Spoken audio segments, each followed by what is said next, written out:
Assalamu alaikum student, how are you? I hope you will be fine student. Today I will teach you future perfect tense, फेल मुस्तकबिल मुकम्मल, passive voice translation. Future perfect tense के passive voice फ़िक्रात में फेल मुस्तकबिल में किसी काम के मुकम्मल होने को ज़हर किया जाता है। इन फ़िक्रात में अमूमन फ़ाइल की निशानदेही नहीं की जाती। फ्यूचर परफेक्ट टेंस के पैसिव वॉइस फ़िक्रात में विल हैव बीन या शैल हैव बीन के साथ थर्ड फॉर्म को इस्तेमाल किया जाता है। शैल हैव बीन को आई और वी के साथ यूज़ किया जाएगा और विल हैव बीन को बाकी तमाम सब्जेक्ट के साथ यूज़ किया जाएगा। नेक्स्ट, असर्टिव सेंटेंसेस यानी कि मुस्बत बयानिया फ़िक्रात।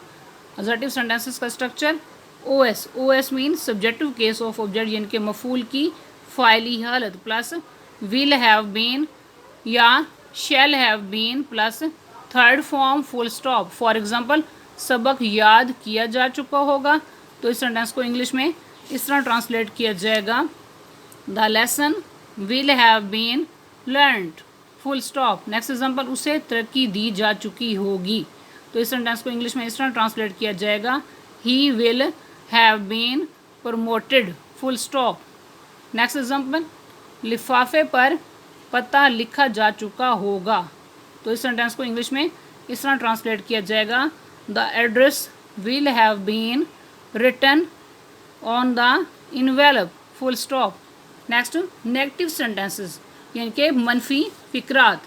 नेगेटिव सेंटेंसेस का स्ट्रक्चर ओएस प्लस विल या shall plus not have been plus third form full stop. For example, दरख्त नहीं काटे जा चुके होंगे तो इस सेंटेंस को इंग्लिश में इस तरह ट्रांसलेट किया जाएगा, trees will not have been cut full stop. Next example, उसे उसकी उजरत अदा नहीं की गई होगी तो इस सेंटेंस को इंग्लिश में इस तरह ट्रांसलेट किया जाएगा, he will not have been paid his wages full stop.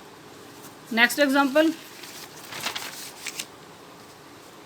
अफसर का तबादला नहीं हो चुका होगा तो इस सेंटेंस को इंग्लिश में इस तरह ट्रांसलेट किया जाएगा, the officer will not have been transferred full stop. Next, interrogative sentences सवालिया फ़िक्रात। इंट्रोगेटिव सेंटेंसेस का structure question words plus will या shall plus OS plus have been plus third form of verb question mark. For example, क्या तुमसे ये सवाल पूछा गया होगा तो इस सेंटेंस को इंग्लिश में इस तरह ट्रांसलेट किया जाएगा, will you have been asked this question question mark. Next example, match कहाँ खेला जा चुका होगा तो इस सेंटेंस को इंग्लिश में इस तरह ट्रांसलेट किया जाएगा, where will the match have been played question mark. तो इस सेंटेंस में क्योंकि उर्दू में लफ्ज़ कहाँ लिखा हुआ है इसलिए इंग्लिश में ट्रांसलेट करने के लिए वर्ड वेयर को सेंटेंस के स्टार्ट में राइट करना है, उसके बाद हेल्पिंग वर्ब विल को राइट किया जाएगा, उसके बाद ओएस राइट करना है, उसके बाद हैव बीन को राइट करना है और नेक्स्ट थर्ड फॉर्म लगाने के बाद क्वेश्चन मार्क लगा देना है। नेक्स्ट एग्जांपल, जुलूस को कब रोका जा चुका होगा तो इस सेंटेंस को इंग्लिश में इस तरह ट्रांसलेट किया जाएगा, when will the rally have been stopped question mark. Next, interrogative and negative sentences सवालिया मनफी फ़िक्रात। इंट्रोगेटिव एंड नेगेटिव सेंटेंसेस का स्ट्रक्चर विल या shall plus OS plus not plus have been plus third form question mark और अगर question words आ जाएं तो sentence के स्टार्ट में यहाँ पर राइट करने हैं। फॉर एग्जांपल, क्या सबक याद नहीं किया जा चुका होगा तो इस सेंटेंस को इंग्लिश में इस तरह ट्रांसलेट किया जाएगा, will the lesson not have been learned question mark.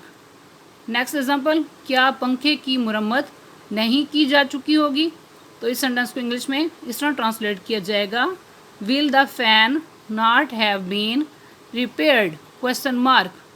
Next example, सड़क की पैमाइश क्यों नहीं की जा चुकी होगी तो इस सेंटेंस को इंग्लिश में इस तरह ट्रांसलेट किया जाएगा, why will the road not have been measured question mark. इस सेंटेंस में उर्दू में लफ्ज़ क्यों दिया हुआ है, इसलिए इंग्लिश में ट्रांसलेट करने के लिए सेंटेंस के स्टार्ट में वाई को राइट करना है, उसके बाद हेल्पिंग वर्ब विल को राइट करना है, उसके बाद OS राइट करना है, उसके बाद नॉट हैव बीन को राइट किया जाएगा। नेक्स्ट थर्ड फॉर्म राइट करने के बाद क्वेश्चन मार्क लगा देना है। तो इन एग्जाम्पल को आप अच्छी तरह से तैयार कर लें। I hope you will be understood this lecture. Okay, अल्लाह हाफिज़।